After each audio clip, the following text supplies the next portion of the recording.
नमस्कार। मेरा पूरा देश सुन रहा है। राष्ट्र की आवाज 140 करोड़ लोगों की एक ही आवाज। आपके साथ मैं हूं सरफराज। मैं सरफराज सैफी आपको बताना चाहता हूं, क्या इंडिया गठबंधन खत्म हो गया है? क्या कांग्रेस अलग थलग पड़ गई है? क्या पीएम मोदी को मात देने वाला दावा करने वाला इंडिया गठबंधन 15 महीने में ही दम तोड़ दिया? ये सारे सवाल आरजेडी नेता तेजस्वी यादव के उस बयान के बाद उठ रहे हैं जिसमें उन्होंने इंडिया गठबंधन को सिर्फ 2024 के लोकसभा चुनाव के लिए बताया था। पीएम मोदी को सत्ता से उखाड़ फेंकने का ऐलान करने वाला इंडिया गठबंधन 1.25 साल के भीतर ही बिखर गया और जितने दल उतनी बातें। ना मुद्दा एक रहा, ना मंच एक रहा। कभी ईवीएम पर अलग अलग राय, तो कभी संसद में अपनी अपनी डफली, अपना अपना राग। ऐसे में सवाल यह है कि क्या लोकसभा चुनाव के 7 महीने के बाद ही टूट गया इंडिया गठबंधन? क्या इंडिया गठबंधन को लेकर किसने क्या कुछ कहा है जिस पर लगातार सियासत हो रही है, सत्ता के गलियारों में बात गूंज रही है और हर आम आदमी की जुबान पर है कि क्या इंडिया गठबंधन है या इंडिया गठबंधन में दरार पड़ चुकी है? यह सब आज आपको राष्ट्र की आवाज के जरिए बताने, दिखाने, समझाने की कोशिश करूंगा। दिल्ली विधानसभा चुनाव को लेकर इंडिया गठबंधन में बड़ी दरार दिखाई दे रही है। कांग्रेस अकेली पड़ गई है, जबकि गठबंधन के दूसरे दल केजरीवाल का समर्थन कर रहे हैं। अखिलेश यादव, तेजस्वी यादव, ममता बनर्जी, उद्धव ठाकरे की पार्टियां आम आदमी के साथ खड़ी हैं और कांग्रेस अपनी जमीन वापस पाने की दिल्ली में कोशिश कर रही है। और पिछले चुनाव के आंकड़े कांग्रेस के लिए चिंताजनक है। इस बीच केजरीवाल भ्रष्टाचार और विफलता के मुद्दे पर कांग्रेस को घेर रहे हैं। लेकिन सबसे बड़ा सवाल यह है कि क्या दिल्ली चुनाव में इंडिया गठबंधन टूट जाएगा, या दिन भर सवाल गूंज रहा है किसने क्या कुछ कहा, इसके पीछे की रणनीति, राजनीति क्या है, यह आज आपको राष्ट्र की आवाज के जरिए बताऊंगा। दिल्ली विधानसभा चुनाव के लिए जिस तरीके का रुख कांग्रेस ने शुरू में दिखाया, उससे लगा कि वो आम आदमी पार्टी के खिलाफ ताल ठोककर इस बार दिल्ली में चुनाव लड़ने वाली है। कम से कम अरविंद केजरीवाल और आतिशी के खिलाफ मजबूत प्रत्याशी उतारने से ऐसा ही लग रहा है। चुनावी ऐलान के बाद कांग्रेस इस तरीके से सुस्त पड़ती नजर आ रही है। ऐसे में सवाल यह भी उठता है कि आखिर ऐसा क्या हुआ जो कांग्रेस दिल्ली में हथियार डालती नजर आ रही है? क्या सहयोगियों के आगे झुक गई है कांग्रेस, या फिर कांग्रेस की कोई बड़ी तैयारी है? आखिर कांग्रेस की रणनीति देश की राजधानी दिल्ली के चुनाव में क्या होने वाली है, यह भी राष्ट्र की आवाज के जरिए आज आपको समझाऊंगा। मैं अपने हिंदुस्तान के कोने कोने की आवाज को दिल्ली तक पहुंचाता हूं। दिल्ली की आवाज को देश दुनिया के कोने कोने तक पहुंचाता हूं। नेताओं की आवाज को मैं आम लोगों तक पहुंचाता हूं। आम लोगों की आवाज को मैं अपने देश के हुक्मरानों तक पहुंचाता हूं। आपकी आवाज से मिलती है मेरी आवाज और बन जाती है राष्ट्र की आवाज।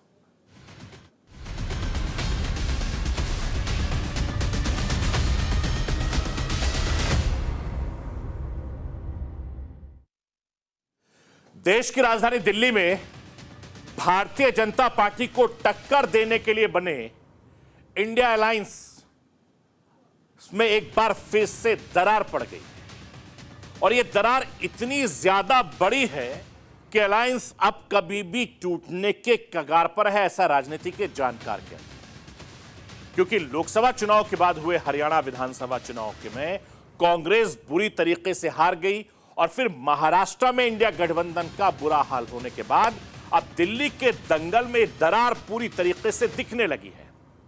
दिल्ली में पहले ही अरविंद केजरीवाल एकला चलो का नारा बुलंद कर चुके हैं। अब कांग्रेस भी दिल्ली के चुनावी मैदान में खुलकर खेल रही है। दिल्ली चुनाव में आम आदमी पार्टी को टक्कर देने के लिए कांग्रेस ने जिस तरीके से अरविंद केजरीवाल और मुख्यमंत्री आतिशी के खिलाफ अपने कैंडिडेट मैदान में उतारे हैं, केजरीवाल पर देशद्रोही तक का आरोप लगा दिया, उससे आम आदमी पार्टी पूरी तरीके से बिखर गई है। और अब केजरीवाल बीजेपी के साथ साथ कांग्रेस को भी आड़े हाथों ले रही है। मैं राष्ट्र की आवाज के जरिए दिल्ली के पूर्व मुख्यमंत्री अरविंद केजरीवाल को सुनवाना चाहता हूं। सुन लीजिए, दिल्ली के दंगल में कांग्रेस और बीजेपी पर किस तरीके से अरविंद केजरीवाल एक के बाद एक निशाना साध रहे हैं। कांग्रेस और बीजेपी को अब औपचारिक रूप से ऐलान कर देना चाहिए कि वो मिलके गठबंधन में ये चुनाव लड़ रहे हैं आम आदमी पार्टी के साथ। ये चोरी छिपे पीठ पीछे एक साथ अलायंस करना ये ठीक नहीं है। देखते हैं बीजेपी क्या कहती है। अभी तक तो बीजेपी के पास ना कोई सीएम चेहरा है, ना कोई नैरेटिव है और ना कोई दिल्ली को लेके विजन है कि वो क्या करेंगे।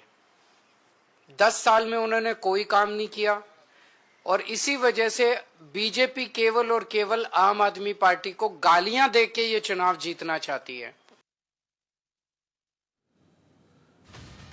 मैं आपको यह बताना चाहता हूं कि दिल्ली चुनाव में कांग्रेस और आम आदमी पार्टी अलग अलग रास्ता पकड़ चुकी है। अब आम आदमी पार्टी के साथ बारी बारी से इंडिया गठबंधन के दलों का भी साथ मिल रहा है। कांग्रेस आपको कोस रही है, बीजेपी वाले अपने ही अंदाज में हमला बोल रहे हैं और आम आदमी पार्टी बीजेपी की वो बी टीम बता रहे हैं। अब मैं आपको कांग्रेस के नेता संदीप दीक्षित को सुनवाना चाहता हूं। सुन लीजिए दीक्षित जी क्या कुछ कह रहे हैं। वो तो साहब जो चाहे कह लेना, उनके कहने से क्या जाता है। वो तो इस बात को आज तक नहीं एक्सप्लेन कर पा रहे हैं कि ये बाकी राज्यों में कहां पहुंच जाते हैं कांग्रेस को हराने। एक राज्य मुझे बता दीजिए जहां इन्होंने चुनाव लड़ा हो और भारतीय जनता पार्टी को हराया हो। हर जगह ये कांग्रेस का वोट काटते हैं। जब कांग्रेस का वोट कटता है तो बीजेपी विजयी होती है। हरियाणा देख लीजिए, उत्तराखंड देख लीजिए, हिमाचल में भी ये लोगों ने कई हमारी सीटें काटी, वो तो वोट इतना पड़ रहा था कि हम चुनाव जीत गए। गुजरात में यही किया, गोवा में यही किया। बताओ ना भाई, आपने कहीं इस बात को सुनिश्चित किया हो कि बीजेपी हार रही हो? आपने तो हर जगह बीजेपी की मदद की है ना, तो पता है बी टीम कौन है। मैं आपको यह भी बताना चाहता हूं कि कांग्रेस की तरफ से संदीप दीक्षित तो लगातार आक्रामक अंदाज बनाए हुए हैं, लेकिन पार्टी का जोश थोड़ा ठंडा है। यानी कांग्रेस का कोई कांग्रेस का बड़ा नेता अब तक दिल्ली के चुनाव प्रचार में नहीं उतरा है, जबकि चुनाव का ऐलान हो चुका है। अब तो कांग्रेस नेता भी कह रहे हैं ऐसा ही चलता रहा तो केजरीवाल जीत जाएंगे। महाराष्ट्र के पूर्व मुख्यमंत्री और कांग्रेस के वरिष्ठ नेता पृथ्वीराज चौहान ने दिल्ली चुनाव में कांग्रेस और आम आदमी पार्टी के गठबंधन की वकालत करते हुए कहा था कि इस चुनाव में, यानी दिल्ली के चुनाव में, आम आदमी पार्टी जीत दर्ज करेगी। और यह बात संदीप दीक्षित को चुभ गई, जिसके बाद पृथ्वीराज सिंह चौहान ने सफाई दी। पृथ्वीराज सिंह चौहान ने सोशल मीडिया पर सफाई देते हुए लिखा कि वो भी मैं आपको राष्ट्र की आवाज के जरिए दिखाना चाहता हूं। क्या कहा था चौहान साहब ने? पृथ्वीराज चौहान ने कहा था कि अगर इंडिया अलायंस साथ मिलकर लड़ता तो अलायंस की जीत पक्की थी। अब जब सभी प्रमुख पार्टियां मैदान में है तो यह खुला चुनाव हो गया है। कांग्रेस पार्टी ने जबरदस्त तेजी से पकड़ी है और मुझे पूरा भरोसा है, विश्वास है कि हम विजयी होंगे। मैं आपको बताना चाहता हूं कि चौहान साहब महाराष्ट्र के पूर्व मुख्यमंत्री रह चुके हैं और चौहान साहब सफाई के बाद भी कांग्रेस नेता संदीप दीक्षित ने उनसे पूछ लिया कि किस मामले में आम आदमी पार्टी बेहतर है, वो समझाए। मैं कांग्रेस के नेता संदीप दीक्षित को ही सुनवाना चाहता हूं। सुन लीजिए, अपनी ही पार्टी के पूर्व मुख्यमंत्री वरिष्ठ नेता से वो सवाल कर रहे हैं। साहब उन्होंने सफाई दी है, वो सफाई दें। हमारा तो ये कहना है कि आपने जो बात कही है वो पहले प्रूव करे ना कि आम आदमी पार्टी अच्छी पार्टी थी। अब उसमें गलत क्या पढ़ा जाएगा? हमारे सीनियर लीडर्स अगर जाने अनजाने में कोई ऐसी बात करते हैं तो या तो वो हमको समझाएं या खुद ही चले जाएं आम आदमी पार्टी में। तो जब इतनी आप समझ गैर जिम्मेदारान बात कोई सीनियर लीडर कर सकता है तो अब मैं क्या कहूँ उसके बारे में। मैं आपको यह भी बताना चाहता हूं कि दिल्ली के दंगल में आम आदमी पार्टी और कांग्रेस अब खुलकर सामने आ गई है। आम आदमी पार्टी के नेताओं में जो तलखी भारतीय जनता पार्टी को लेकर है, वो तलखी कांग्रेस को लेकर भी है। और ये तलखी सिर्फ आम आदमी पार्टी और कांग्रेस ही में नहीं, बल्कि इंडिया गठबंधन में बढ़ गई है। दिल्ली की जंग में इंडिया गठबंधन के साथियों ने कमजोर कांग्रेस के किनारा कर लिया और आपको गले लगा लिया। फिर चाहे पश्चिम बंगाल की मुख्यमंत्री ममता बनर्जी हो या उत्तर प्रदेश के पूर्व मुख्यमंत्री अखिलेश यादव हो, अब तो समर्थन देने वालों की लिस्ट में उद्धव ठाकरे भी शामिल हो गए हैं। यानी बारी बारी से सभी राजनीतिक दल कांग्रेस का हाथ छोड़ रहे हैं, आम आदमी पार्टी के साथ जा रहे हैं। मैं विपक्ष के तमाम बड़े नेताओं को सुनवाना चाहता हूं। सुन लीजिए कि दिल्ली की सियासत में किस तरीके से ये नेता अपने राज्यों में बैठकर कूद गए हैं और अरविंद केजरीवाल का, आम आदमी पार्टी का खुलकर सपोर्ट कर रहे हैं। मैं आपको एक बात का और भरोसा दिलाता हूं कि समाजवादी पार्टी पूरे जिम्मेदारी से आपके साथ खड़ी है। कभी भी आपको सहयोग और मदद की जरूरत होगी, हम आपके साथ खड़े दिखाई देंगे, क्योंकि दिल्ली जितनी आपकी है, जितना आप सरकार ने काम किया है, उतना ही हम महसूस करते हैं कि आपको एक बार फिर यहां पर काम करने का मौका मिलना चाहिए। लोकसभा में आम आदमी पार्टी और कांग्रेस एक साथ लड़े थे, हम सब एक साथ रहे ना, इसीलिए तो बीजेपी का हमने पराभव किया है, हराया है बीजेपी को। हमने बहुमत नहीं मिला मोदी जी को, लेकिन विधानसभा में जिस तरह से आप एक दूसरे के खिलाफ अखाड़े में फ्रीस्टाइल कुश्ती चल रही है, देश देख रहा है। 4 साल के बाद देश हमको सवाल पूछेगा। आप केजरीवाल जी को देशद्रोही इंटरनेशनल साबित करने के लिए अपनी ताकत लगा रहे हो, कांग्रेस ने ये नहीं करना चाहिए। इंडिया गठबंधन का एक बहुत अहम हिस्सा है आम आदमी पार्टी, और हमारी नेता ममता बंदोपाध्याय हर एक पार्टी का सम्मान करते हैं। उसका जो उचित स्थान है वो उसका रहना चाहिए। हमने आपका समर्थन किया है, हमारी नेत्री ने समर्थन किया है, हमारी पार्टी समर्थन करती है। 2013 से बहुत ही सफलतापूर्वक आम आदमी पार्टी दिल्ली में सरकार चला रही है। ऐसे में इंडिया गठबंधन का वह सदस्य होने के नाते, एक इंडिया गठबंधन का परिवार होने के नाते हम उनका समर्थन कर रहे हैं। दिल्ली का चुनाव आम आदमी पार्टी और बीजेपी के बीच में है, ये इंडिया गठबंधन का चुनाव नहीं है। जो भी हमें समर्थन मिल रहा है, मैं उन सभी पार्टियों का दिल से शुक्रिया अदा करता हूं। वो हमें समर्थन दे रहे हैं। ममता दीदी ने समर्थन दिया और अखिलेश जी ने समर्थन दिया। मैंने इसमें मीडिया में ही देखा है कि शायद ठाकरे जी की भी पार्टी शायद समर्थन दे रही है। मैं सब लोगों का शुक्रिया अदा करता हूं, जो हमें आशीर्वाद दे रहे हैं, जो हमें समर्थन दे रहे हैं। मैं आपको यह भी बताना चाहता हूं कि दिल्ली में आखिर कांग्रेस हाथ क्यों उनके साथी बारी बारी से साथ छोड़ रहे हैं, उनके पीछे की वजह भी मैं राष्ट्र की आवाज के जरिए आपको बताना, दिखाना चाहता हूं। दिल्ली में साल 2008 में 40% वोट पाने वाली कांग्रेस 2020 में घटकर 4% पर आ गई। यानी 12 साल में कांग्रेस का 36% वोट घट गया था। कांग्रेस का यह वोट किधर गया? इसका जवाब है कि आम आदमी पार्टी। और 2013 में 30% वोट से सियासत शुरू करने वाली आम आदमी पार्टी 2020 में आम आदमी पार्टी को 54% तक दिल्ली में वोट मिला था। यानी 7 साल में आम आदमी पार्टी को 24% का दिल्ली में वोट फीसदी का इजाफा हुआ। यानी तस्वीर साफ है कि दिल्ली में कांग्रेस का घाटा मतलब आम आदमी पार्टी का फायदा। अरविंद केजरीवाल जानते हैं कि अगर दिल्ली में जीत का चौका मारना है तो कांग्रेस के हाथ में वापस वोट का मौका नहीं देना है। लेकिन सवाल यह है कि क्या कांग्रेस दिल्ली विधानसभा चुनाव में आखिर आम आदमी पार्टी के साथ गठबंधन क्यों नहीं करना चाहती? कांग्रेस ने जो गलती 11 साल पहले आम आदमी पार्टी का साथ देकर की थी, उसे फिर 2024 में दोहरा दिया और उसका नतीजा यह हुआ कि कांग्रेस का वोट शेयर और गिरते गए। अब 3 लोकसभा चुनाव में कांग्रेस का प्रदर्शन आम आदमी पार्टी के साथ कैसा रहा और कांग्रेस जब अकेले चुनाव लड़ी थी दिल्ली में क्या प्रदर्शन रहा, वो राष्ट्र की आवाज के जरिए आपके सामने तस्वीर साफ करना चाहता हूं, समझ जाइए आप। साल 2024 के लोकसभा चुनाव के दौरान जिस कांग्रेस के खाते में दिल्ली में 15.2% वोट बचे थे वो 2019 में बढ़कर 22.6% तक पहुंच गए। आम आदमी पार्टी के साथ मिलकर लड़ने के बाद 2024 के लोकसभा चुनाव में घटकर सिर्फ 19% रह गए थे। ये गणित समझ लीजिए। और इस बार दिल्ली को कांग्रेस को दिल्ली में एंटी इनकम्बेंसी से बड़ी ज्यादा उम्मीद है और यही वजह है कि जिस करप्शन और नाकामी के मुद्दों पर केजरीवाल ने कांग्रेस से दिल्ली की कुर्सी छीनी थी उसी करप्शन और नाकामी के मुद्दों पर अब कांग्रेस केजरीवाल की झाड़ू के तिनके बिखेरने में लगी हुई है।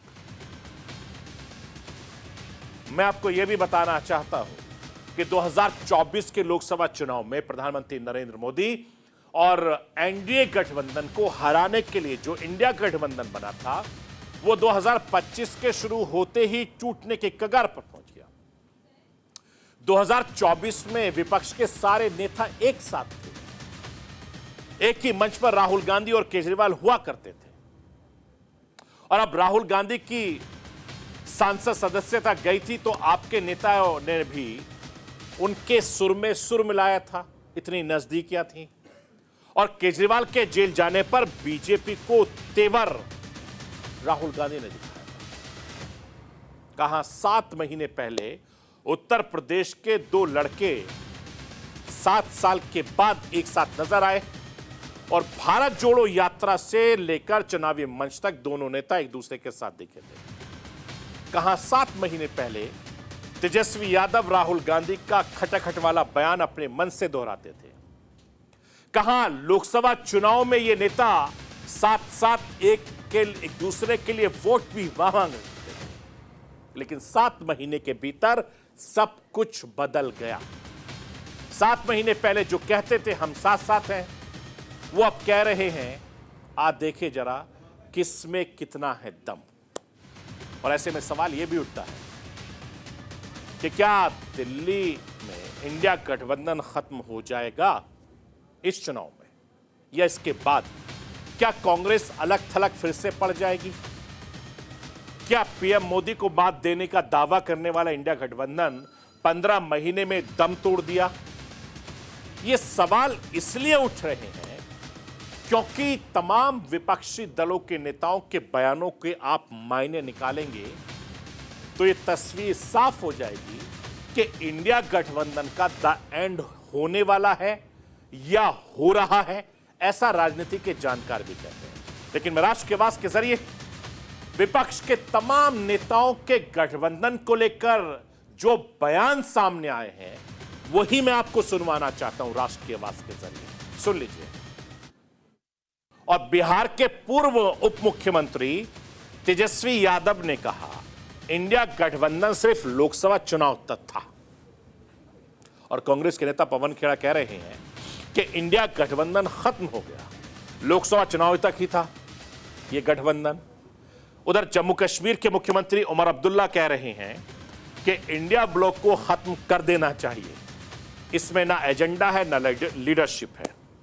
शिवसेना उद्धव ठाकरे गुट के नेता संजय राउत ने कहा कि केजरीवाल को देशद्रोही करने से उद्धव ठाकरे बहुत दुखी हैं। टीएमसी नेता कुणाल घोष ने कहा कि आप हमारी दोस्त ममता को पसंद है। केजरीवाल कांग्रेस के नेता और पूर्व राजस्थान के मुख्यमंत्री अशोक गहलोत ने कह रहे हैं केजरीवाल हमारे लिए विपक्ष है और वो भ्रम में पड़ रहे हैं। इस पर अरविंद केजरीवाल ने भी जवाब दिया है। अरविंद केजरीवाल ने कहा है कि सच्चाई बताने के लिए धन्यवाद। मैं आपको यह बताना चाहता हूं, वैसे तो इंडिया गठबंधन की नाव कांग्रेस के हरियाणा और महाराष्ट्र के हारने के बाद ही हिचकोले खाने लगी थी। लेकिन दिल्ली चुनाव में उसे करीब करीब डुबा ही दिया है। अब बस औपचारिकता भर का ऐलान बाकी है।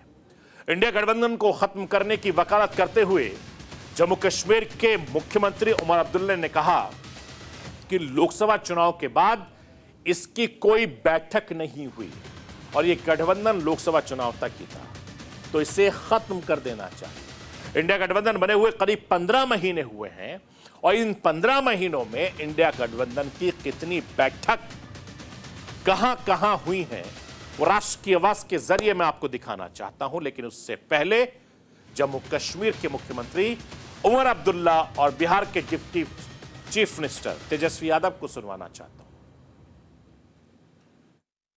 अब जहां तक मुझे याद है इस पे कोई वक्त की सीमा लगाई नहीं गई थी और बदकिस्मती की बात यह है कि क्योंकि इंडिया ब्लॉक की कोई मीटिंग बुलाई नहीं जा रही है तो इसमें कोई क्लैरिटी नहीं है, ना लीडरशिप को लेके, ना एजेंडा को लेके, ना आगे क्या हम रहेंगे या नहीं रहेंगे इसको लेके। शायद दिल्ली के इंतखाबात हो जाएं, उसके बाद अच्छा ये होगा कि इंडिया ब्लॉक के तमाम जो हिस्सेदार हैं उनको बुलाया जाए और इस पर क्लैरिटी हो। अगर ये सिर्फ पार्लियामेंट इलेक्शंस के लिए था, इसको वाइंड अप करिए, फिर हम अपना काम अलग से करेंगे।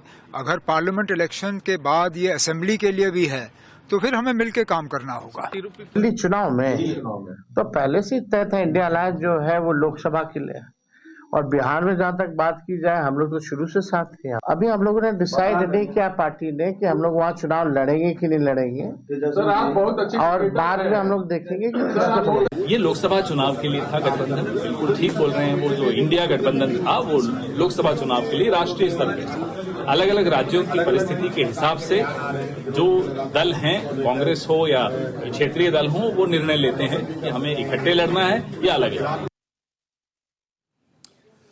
मैं आपको यह बताना चाहता हूं कि इंडिया गठबंधन की बैठक अब तक कितनी बार हुई है और यह बैठकें कहां कहां हुई है।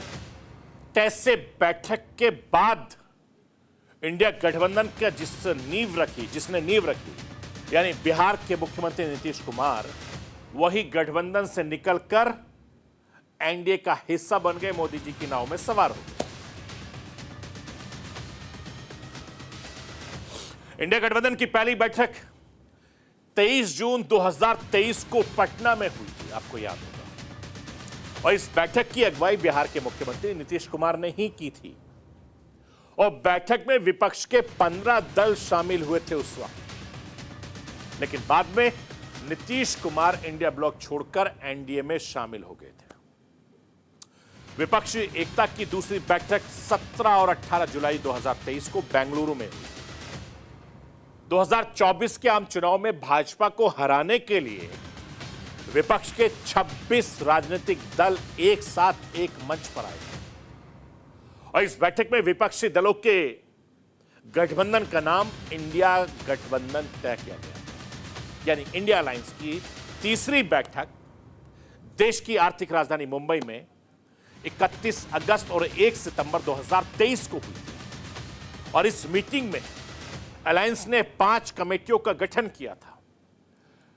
इंडिया की चौथी बैठक 19 दिसंबर 2023 को दिल्ली के अशोका होटल में हुई और इसमें पश्चिम बंगाल की मुख्यमंत्री ममता बनर्जी ने प्रधानमंत्री चेहरे के लिए मल्लिकार्जुन खड़गे का नाम सुझाया और 5वीं बैठक 13 जनवरी को वर्चुअली हुई और इसमें 28 दल एक साथ आए थे। चेयरपर्सन के लिए मल्लिकार्जुन खड़गे के नाम पर सहमति बनी, लेकिन संयोजक के नाम पर फैसला नहीं हो सका और छठी और आखिरी बैठक 1 जून को हुई थी। इंडिया ब्लॉक की छठी और आखिरी बैठक 2.5 घंटे तक चली और यह बैठक कांग्रेस अध्यक्ष मल्लिकार्जुन खड़गे ने बुलाई थी। मैं आपको यह बताना चाहता हूं कि लोकसभा चुनाव के नतीजे आने के 7 महीने के बाद एक भी बैठक अभी तक नहीं हुई है। हालांकि गठबंधन का फायदा लोकसभा चुनाव में इंडिया गठबंधन को जरूर हुआ और इस गठबंधन ने बीजेपी को केंद्र में पूर्ण बहुमत की सरकार बनने से रोक दिया। उसमें वो कामयाबी जरूर मिल गई, लेकिन लोकसभा चुनाव के बाद हरियाणा और महाराष्ट्र में हार के बाद से इंडिया गठबंधन में दरार पड़नी शुरू हो गई और यह दरार काफी ज्यादा बड़ी हो चुकी है। आने वाले वक्त में यह दरार और ज्यादा बढ़ जाएगी। जिस तरीके से जम्मू कश्मीर के मुख्यमंत्री उमर अब्दुल्ला कह रहे हैं कि इंडिया गठबंधन को खत्म कर देना चाहिए, तो ऐसा लग रहा है उनकी बातों से या बाकी नेताओं की बातों से कि दिल्ली के चुनाव के बाद इंडिया गठबंधन पूरी तरीके से बैठ जाएगी, या यूं कहें जैसे हमारे प्रोड्यूसर साहब कह रहे थे कि इसका द एंड हो जाएगा। तो ये थी राष्ट्र की आवाज। बाकी खबरों के लिए आप बने रहिए न्यूज़ इंडिया के साथ।